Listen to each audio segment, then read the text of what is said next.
Why, hello there, fight fans. I am Jess, the MMA Girl. Welcome back to my channel and welcome back to my podcast episode if you're listening on the podcast platforms. Thank you very much for being here. And we're going to be getting into a thick episode today, a big fat episode regarding UFC Qatar, of course, which happened yesterday. I'm recording Sunday. So Saturday, the 22nd of November was, of course, UFC Qatar. We had headlining, of course, Arman Tsarukyan versus Dan Hooker with a co-main of Bilal Muhammad versus Ian Machado Gary. And it was an amazing, amazing card full of finishes. I think only one of the main card fights were decisions, but we'll get into that in a minute. I have a lot of things to say. I super enjoyed the card for UFC Qatar, and I think that this is the best card that could have happened at the end of the year. With everything going on in every weight class, these fights and the people present at the fights as well were very crucial to the narrative of every single division in the UFC, whether it be the flyweights, the lightweights, the bantamweights, the heavyweights, the light heavyweights, the welterweights, the middleweights, everyone. And it was just fabulous. But let's get into that. And we'll go over, of course, first of all, the fights from the prelim card that we loved. And of course, then we'll go into our main card highlight and breakdowns. Let's get into it.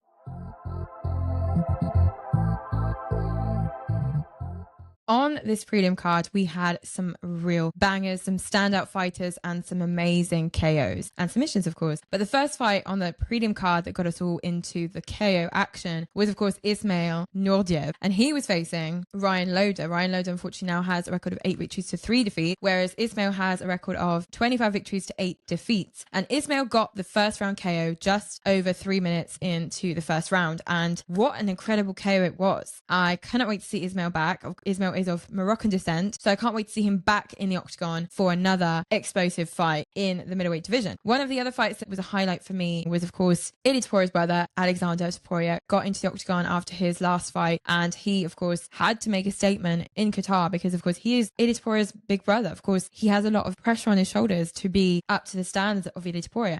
He himself says, I know I'm not as good as my brother, so I give what I can in my fights. I do my best. Of course, I want to excel in the UFC as my brother has. But of course, he puts most of his effort into his brother's camps. And of course, when Ilia has a fight, Alexander does not want to take a fight at all. And when Alexander has a fight, as he did right now, Ilia, of course, refused to fight at UFC 323 and will, of course, be taking a fight next year when UFC moved to Paramount Plus. Because, of course, big money, big name. He's a great name for a Paramount Plus pay-per-view coming into the new year. He would and could have fought in 2025 if his brother wasn't fighting. And I feel like that's it's a nice symbolic gesture, one brother to another. And Alexander Topuria got the UD victory yesterday night at UFC Qatar over a Kazakhstani fighter who, of course, looked dangerous. He was a very tough opponent. It was a very good fight. And one of the best fights I've seen that didn't get a finish that were entertaining to me. And, you know, Begzat, he's a great fighter. Begzat Almakam, but he did not have what it takes to beat Alexander Topuria. Now, if you guys remember, Begzat, he is one of the fighters that fought Umar Nurmagomedov. Whether or not he fought and won against Umar, which is not the case, he fought and lost against Umar. He gave Umar Nurmagomedov a lot of problems. So this bantamweight fight was, of course, very important to see how Alexander Topuria faced someone like Begzat, who gave Umar Nurmagomedov a real run for his money. And having lost against Alexander Topuria, we can officially conclude that even though he's not as good as his brother, he will definitely be a problem in the bantamweight division coming through into 2026. And I cannot wait to see what Alexander Topuria has left for us in the tank in the bantamweight division. And congratulations for your victory at UFC Qatar. And I cannot wait to see what's next for you in the bantamweight division. Yakhyaev, let me just say, Yakhyaev, insane KO in the first round, of course, just over 32 seconds. Of course, this man has come from Dana White's Contender Series, where his first fight for Dana White, in front of Dana White at Dana White's Contender Series, he finished his opponent in 30 seconds. And this fight at UFC Qatar is no different because he finished his opponent in 33 seconds. So poor Rafael Cerqueira, unfortunately, fell victim to Yakhyaev's brute power. This light heavyweight is insane, and I cannot wait to see what's next for him. He is so good. So good.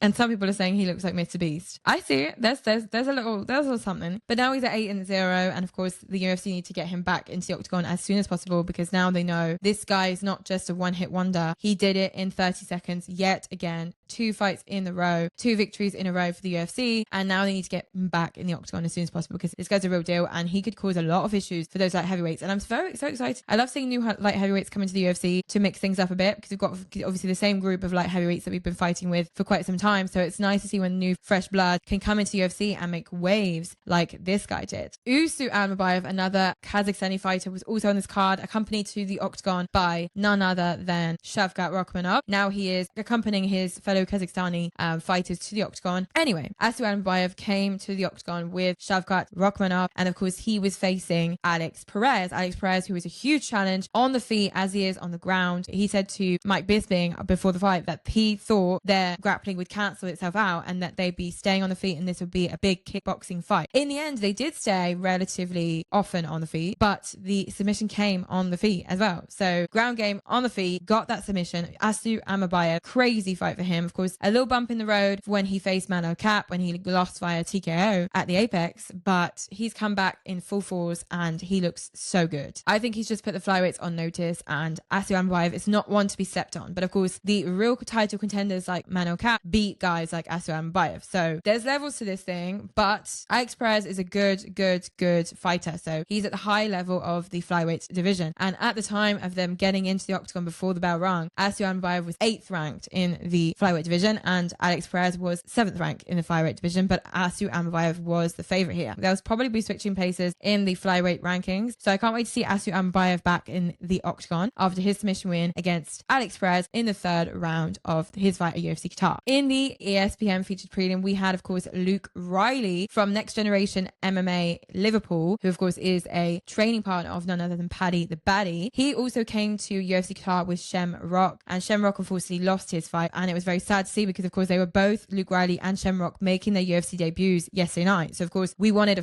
100% victory rate for Next Generation Liverpool, but unfortunately, we did not get that. But he had, as did Shamrock, Luke Riley had the privilege of having Paddy Pimblett in his corner. Luke Riley was very smart with his choices. He was very precise with his punches. And although he did lose the first round of this fight because Bogdan Grad is a very tough fighter, he's very sticky, he's very annoying. He can stick to you, he can take you down, he can manhandle you, and his fighting style is quite awkward. So he can be a little bit difficult to beat because he's just so awkward and he can be just annoying in the octagon when you're facing him. But of course, these are featherweights, these are very slim men, they're very agile, they move very quickly, and Luke Riley came into that second round with a whole new mindset and he said, I need to get that finish, 5-star finish, and get those 50k. And he did get indeed his finish in the second round via KO, beautifully done, over 30 seconds of the second round, and he did get that 50k bonus. And I saw a video of Paddy the Baddy calling Hunter Campbell personally, and Hunter addressed Luke Riley himself via FaceTime and confirmed you will be getting those 50k at the end of the evening. So beautiful work from Luke Riley. 12-0 now, still undefeated.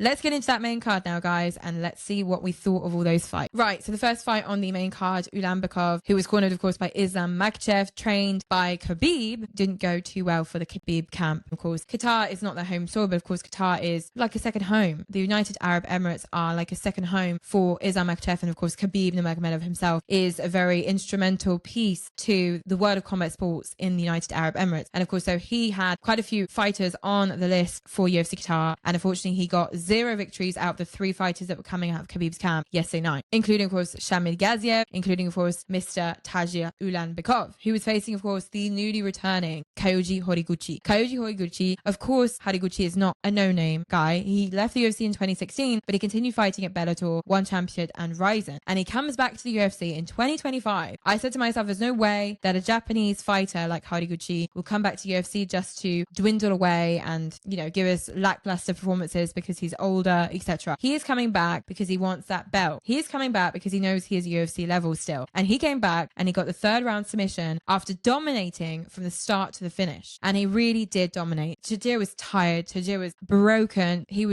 couldn't deal with it anymore. He must have come out with a fight with a few injuries. I think he must have injured his leg at some point because Horiguchi was getting him on all levels. Level changing, switching up, reversing positions when he was taken down. There were a few scares at the start of the fight when Tajir was taking Horiguchi down and could have got the guillotine guillotine, could have got the rear naked choke, but he didn't get it. And Horiguchi gets out of position so well. And he's able to, when he's in the corner being dominated with his opponent on top of him, he knows to bring in his legs so that his opponent can't use his legs as leverage to keep him on the ground. And he gets up immediately. He has some real good technique. And that's, Horiguchi, not a surprise to me at all that his technique is top notch. And I was so happy to see him win. So happy to see him dominate that fight from start to finish. And coming into the third round, I said to myself, Tajir is tired. Horiguchi has a lot left in the tank, so he's going to give him a hard time of it. But is Horiguchi going to want to get that finish? Because he won't need the finish to win this fight. He's got the UD in the bag. But of course, he knew coming back to UFC, I can't give them a UD performance. That's not possible for me. Even though the performance itself was incredible, even though the fight itself was very entertaining, the fact that he dominated Tajir was very impressive. So I think on its own, this fight, even without the finish, was a very impressive return to the UFC for Horiguchi. But he said to himself, and that's what I was thinking, he said to himself, I need a finish. He got the 50k bonus. And of course, he called out Alexander Pantoja because of course he is training at American Top Team where Pantoja also trains. So for his coach, of course, who is also Arman Tsarukyan's coach and also quite a few fighters' coaches, this is going to be tough because of course having two fighters in your same gym go up against each other for the title against someone like Pantoja who has had the belt for so long, who has defended his belt so many times. I just think, that might be a bit awkward. He may have to change gyms. If he's fine where he is, then so be it. But it may become a bit awkward at training sessions from now onwards. But Horiguchi is very determined. He wants that belt. He wants UFC gold. He's held gold elsewhere, but he's not held gold in the UFC. And he's come back for just that. He wants to hold gold. And they were saying on the mic before he got into the octagon that the flyweight division is so unpredictable that he winning like that could get him a title shot in less than one fight. So he could fight again and then get a title shot. Or maybe just stay on the sidelines and wait for a title shot against Pantoja, because calling Pantoja out may spark something in Pantoja that will make him say, I want Horiguchi. Why not? I cannot wait. But Horiguchi, congratulations. He's now at 35 victories to 5 defeats, which is a very impressive resume. And he'll be back very soon, I'm sure, to show off his skills in the octagon at the UFC. Very happy that you're back with us, where we love to see you. We then had, of course, a heavyweight bout between Shamil Gaziev, who was at 14 victories to 1 defeat. And he was supposed to be taking on Sergey Spivak, who unfortunately had to pull out last minute, 48 hours before UFC Qatar. And none other than Waldo Cortes-Acosta stepped in on 48 hours notice 2 weeks after his fight at the Apex against Anti-Delija. Now, you guys remember, of course, he got the eye poke. Anti-Delija got the TKO victory. Then Mark Smith, the ref, reviewed the footage and said, no, he's right. He was poked in the eye, so that's an illegal eye poke, and that TKO cannot be considered TKO. Let's start it back up, run it back. And who got the KO victory? Waldo Cortes-Acosta. Now, at that time, a lot of people were saying it was a fluke. Maybe Waldo Cortes-Acosta, he's a good fighter, but it may have just been, lucky, because Anti-Delija was not concentrated on the fight, of course, having celebrated his victory to then go back into the octagon. But no, a second time in a row, 2 weeks later, he topples the favorite here, because of course he came into the last fight as an underdog. He came into this fight as an underdog, which is completely understandable seeing as he's coming in on 48 hours notice. So even I thought he wouldn't win because it was too soon. 2 weeks after your last fight, 2 days before the fight on Saturday, you can't fight, you can't win. Yes, you can if you're Waldo Cortes-Acosta. This guy is going to F around and get a title shot very soon. He needs to be on that title contention. He needs to get back in that picture. And Waldo Cortes-Acosta is not someone I thought would climb up the heavyweight division in this way and get those finishes like that. And he reminds me of a lot of the fighters we've seen in the past from heavyweight that are heavy hitters and get a quick finishes like Tom Aspinall. And Waldo Cortes-Acosta, he may need to work on just a few tweaking on his striking to be a little more precision in striking, because against Tom Aspinall, where there's holes in your game, you're going to get knocked out. But Waldo Cortes-Acosta has a lot of potential, and coming in on 2 days notice and getting that win, of course, he got the 50k bonus as well, well deserved. And he, of course, feels very blessed to have been given this opportunity. And very much, I'm happy that he did this. And I think a lot of people will be happy with him having done this. He said afterwards in the post-fight interview that he wanted to come back this year. He wants a fight next month on the 13th of December. I'm not sure if the UFC will give him another fight this year, seeing as he got in 48 hours notice. But the fight ended in just over a minute. So he didn't really break a sweat at all. Waldo Cortes-Acosta, I wish you all the best, and we hope that you get another fight this year. But if you don't, of course, next year, Paramount Plus will be happy to have you on a numbered card to have a 5-star finish on a main card somewhere at some point. I'm very sure of it. Next up, we had Jack Hermansson, of course, coming in as the underdog in this fight against Miktibek Orolbai. Jack Hermansson, a veteran fighter, very long time since he joined the UFC. Very hungry fighter, but a veteran fighter at that. and a lot older than the new prospect Orolbai.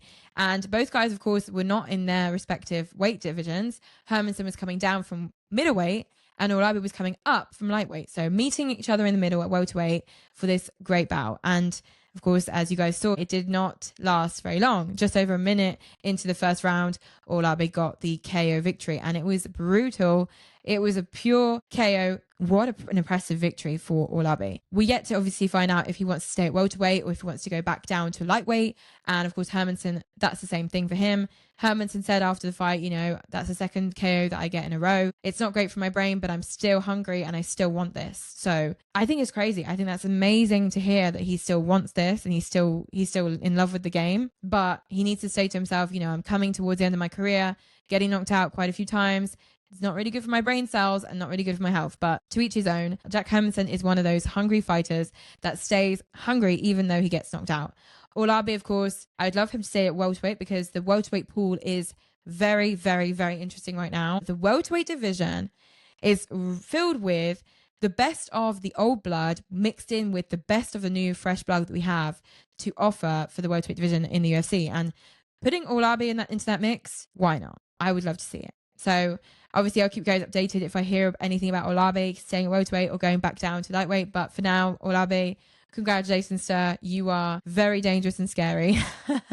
And there are some people that will not want to be facing you, but he may be the boogeyman like Shavkat, who doesn't talk a lot, doesn't give a lot of weight, but don't worry about it. We then, of course, went back to light heavyweight with Ozedemir, who was taking on Alonzo Manyfield, who was, of course, not the favourite in this fight. The man from Switzerland won that fight fair and square, and of course via KO in the very first round. Did not expect him to win that quickly. Manyfield does have a tendency to drag his fights out to decisions, but Ozedemir was like, nah, 3 fights on this card finished in the first round. I need to keep that up. I need to continue that first round streak. So he did, and he got the first round KO over Manyfield. And of course, Manyfield very disappointed with his performance, I know, but Volkan Ozedemir showing off what he's made of, and I can't wait to see what's next up for him in the light heavyweight division. I know, of course, he's not at Alex Pereira level, but it's just nice to see another light heavyweight, like we did see on the prelims card, getting the first round KOs and impressing, of course, his fellow light heavyweights, scaring them more like, but at least getting into that pool and making them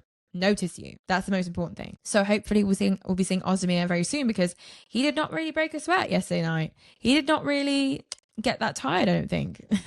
We then, of course, had the main and the co-main events, and the co-main event was, of course, Belal Muhammad versus Ian Machado Gary, and it was a very predictable fight. I think most people saw Ian Gary winning that fight, and I think most people saw Ian Gary getting the UD win here, despite him saying all week that he was going to KO Belal. I did not believe a word of that, because Belal is not easy to KO. He went 5 rounds with Jack Della Medina, the striking god, and yet he did not knock out Belal Muhammad. So there's no Ian Gary that's going to come in and knock Belal Muhammad out. I did expect, however, that Belal would get a bit more takedowns, would get to the ground a little bit more and get more control time, but he did not get any of his takedowns that he wanted. I cannot believe that. He attempted 7 takedowns. I'm looking at the stats now. He attempted 7 takedowns, got 0. Ian Gary, of course, attempted 2 takedowns and got 0 as well. But his offensive technique and his offensive strategy in this fight was not to get takedown after takedown. It was to defend his takedowns, stay on the feet, and KO Belal. And because he didn't get the KO, even though, of course, he did some damage, he didn't live up to what he said he was going to do. But anyway, that's neither here nor there, because, of course, a lot of fighters say things that they don't do, because he's got a very specific way of talking about his potential in his next and future fights, or, of course, in the future title fight that he wants against Makhachev now. But I think the proof is in the pudding, and the proof is when you get into the octagon, that's not what happens, because your performance should speak for itself. So Belal Muhammad, of course, losing that fight doesn't look good for him, and very saddening to see a former champion on a 2-fight losing streak now. But Ian Machado Gary practically undefeated apart from his fight against Shavkat. He's now at 17-1, and he has called out Islam Makhachev as well. So a lot of people want to fight Islam. Of course, we don't know who Islam is going to be fighting next. He wants Kamaru Usman, but is the UFC going to give him Kamaru? I don't know. I think the UFC may wait it out and see whether they're going to be able to get an Ilia Topuria versus Makhachev super fight, either at White House or either for a huge numbered card for their debut numbered cards with Paramount. But I think the most logical way of dealing with this is to give Islam Makhachev to Kamaru and then feed him little by little the prospects that we think deserve the title shots. Like, for example, Ian, like Shavkat, like maybe Carlos Pratis on one day, you know what I'm saying.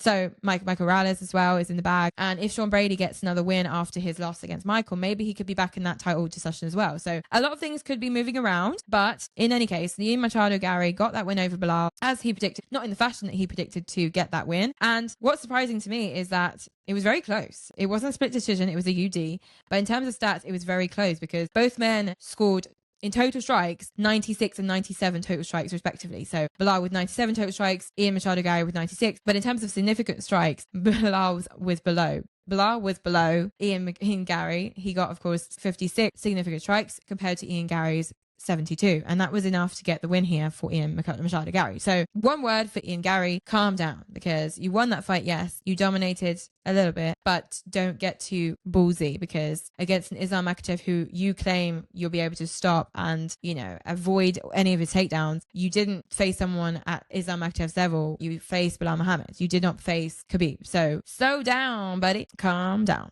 And of course, backstage after the fight, we had, of course, that altercation between Ian Machado Gary and Hamza Chimaev, which was a bit useless, I feel, because why? You could tell at the start of the video they were kind of looking at each other like, you know, we're kind of teasing each other, but nothing crazy, and they were getting along. Just because he touches Hamza in the way that Hamza doesn't want him to touch him, then Hamza has to obviously do the pushing. Ian, of course, saying that's not mature. You're supposed to be a champion. You don't need to do things like that to be in the headlines. You were there for your friend Arman Tsarukyan. You weren't there to make headlines with your name on it. It's neither here nor there, honestly, and it makes headlines. If it doesn't, it doesn't. But of course, as you know, it's Chimaev, it's UFC. Any altercations backstage will make headlines, but that's what the UFC likes. And even though they don't say it, this is what makes things exciting for us fans. So we don't care. And I think it's just an argument for argument's sake. So it's not really something that's crazy for me, but it made it quite interesting for UFC Qatar to have that many people in the backstage area that could have been implicated once upon a time, because of course Chimaev is a former welterweight. So a lot of moving parts at UFC Qatar. It was very interesting. And then of course in the main event we had Arman Tsarukyan coming back after more than a year out of the octagon. Of course, he's done a few grappling fights in the meantime with karate combat, etc. But he's not been in the UFC octagon since he fought Charles Olives, as Dan Hooker would say. And of course, coming back into the UFC octagon, he had a lot to prove, and that much more because Ilia Topuria and Paddy Pimblett were both present for the fights at UFC Qatar. And I was expecting that after the call out, Ilia Topuria would come into the octagon. But of course, I think Dana White wants to be more and more careful with who comes into the octagon to do face-offs when the fight is not even scheduled. The fight isn't sure to happen. The fight isn't booked. Ilia said no.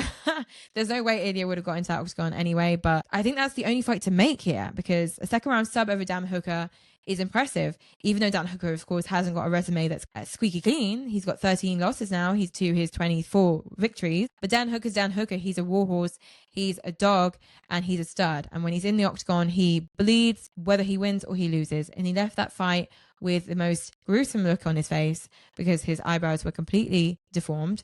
But Dan Hooker is not an easy man to beat. And that was a very impressive, dominant performance for Arman Tsarukyan. Of course, he's got an agility that is crazy. Dan Hooker, go check out his video with Matt Clive, which he did. And he was talking about how I got him into a guillotine, but then he just backflipped over himself and got out of it. Like, Arman Tsarukyan's a very interesting grappler. And he's not, of course, a pure Russian grappler. He's an Armenian Russian grappler, of course, and he has a way of working in that octagon that is very, very interesting and very difficult to beat. And I think that he would give anyone, Ilia Topuria, Islam Makhachev, a run for their money more than we can even imagine, I think. So this was the most impressive victory for Arman so far in his career, I think, and he needed that to prove he needed that title shot, to prove that after missing out on his fight against Makhachev early on this year, that he still deserves some sort of title shot discussion. And of course, Ilia Topuria now hasn't really got a choice. The UFC will maybe give him a choice to fight someone else before fighting Arman, but he has to fight Arman at some point, unless he wants to move up to welterweight and abandon his belt again. But I don't see how he can avoid fighting the number one contender, who has remained the number one contender since last year, and who has not lost his spot despite everyone else moving around. Because of course, as you guys may have heard earlier in this week, the UFC lightweight rankings have been a little bit, a little bit weird. For example, Paddy Pimblett, who of course we last saw fight against Michael Chandler, where he got his 8th spot in the UFC's lightweight division solidified. He is now, since this week, moved up to 5th place, which of course Dan Hooker took to the mic to say, what the hell? He's not fought. No one's fought him to go up again. But apparently the rankings are also based on your activity levels, and seeing as Paddy Pimblett is much more active than Dan Hooker, for example, or Arman Tsarukyan, then Paddy Pimblett goes up quicker, even without getting into the octagon, apparently. I personally don't understand it. He's not had a fight to move up in the rankings, so it's not logic that he will move up in the rankings just from sitting on his couch eating chocolate. So anyway, Dan Hooker, he was not very impressed to hear that, but I think that obviously Dan said it and he has a point. The UFC, of course, want to push him. The UFC, of course, want him in that top 5 so he can challenge very, very soon for the belt against Mr. El Chorizo. So, of course, they're saying to themselves, we need to make him a little bit more higher rank so that the fight against Ilya that could be booked in the near future would be worth doing and will be a worthy fight considering the rankings and the place in the lightweight division that Paddy Pimblett is currently holding. So, 5th ranked Paddy Pimblett was there to support his next generation Liverpool MMA partners, and also there to provoke, just with his presence, of course, because there was no drama, but just with his presence, the pressure was heating up for the lightweights on this card, especially, of course, Arman and Dan. Overall, I'm going to give this card an 8 out of 10. I think that for a fight night, we got a real treat. And I think for a fight night, we got a load of finishes. And for a card with that many huge names on it, because sometimes, most of the time, the more you have fighters that are huge names, the less huge finishes you have, because they are, of course, at the top of their divisions. They're looking to not take many risks, so they're not looking to punch people aimlessly in case they get KO'd or submitted. So the more we have big names, the less we have finishes. Now in this card, as I said to you, 3 out of the 6 fights on the main card were KOs, and the finishes in this fight card were incredible. 3 first round finishes, starting with Waldo Cortes-Acosta to Volkan Ozedemir. First fight on the main card, Horiguchi got the 3rd round submission. 4 finishes in the first 4 fights. Then the only fight on the main card that didn't get a finish was, of course, Bilal versus Ian. And then we got a 2nd round sub from Arman. Beautiful. 8 out of 10. Let me know what you guys think of the UFC Qatar fight card. I'm going to give it an 8 out of 10. What are your scores for the UFC Qatar fight card? We're going to start giving every card a little out of 10, a little number out of 10. And I'd love to hear what you guys think of my rating, because of course, we're not all going to have the same rating. So I say 8 out of 10. What do you guys say for this card? 8 out of 10, 9 out of 10, 10 out of 10 or less? Let me know in the comments down below. And who do you think that Ilya Topuria should face next in the lightweight division for the title? And who do you think Arman should face next if it's not Ilya? And what should be next for Dan Hooker? Because Dan Hooker, of course, called out another man who he says sucks like him, Renato Moicano. And I kind of like it. I think it's a good matchup. That is it for UFC Qatar for me. I'm going to go on a few other tangents before I end this podcast episode. And let me know what you thought of UFC Qatar in the comments down below.